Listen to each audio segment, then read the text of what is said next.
sreda. Samo da namestimo scenu. Ovo je jedno moderno pozorište, sve se sa publikom. Sve se vidi,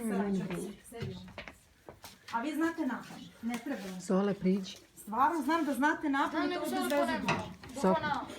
Ajde. Na klupi ispred zgrade sedi ona i deda i hrani golubove. Čudne životinje.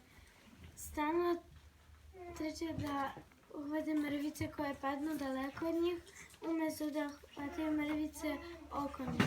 Da vidimo kako bi to izgledalo u mom slučaju. Ne ručam u mojoj kući, nego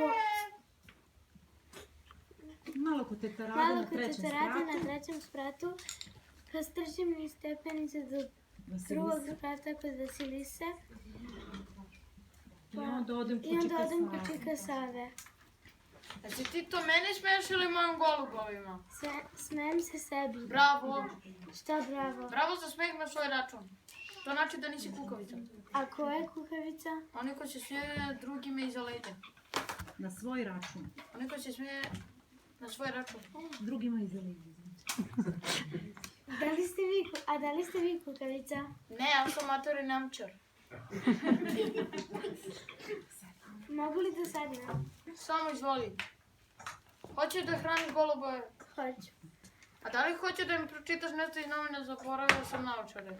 Izvinite, ali ja sam nepismena. I bolje, lakše će ti biti u životu. Ko mnogo čita, mnogo se sekira. A zašto? Stalno bi da menja i popravlja.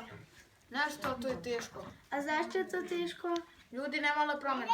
A zašto ljudi ne vole promene? Plaše se. A čega se plaši? Plaši će da će ih novi ideje postati baš kao što je Vuk koje papa Čepenka.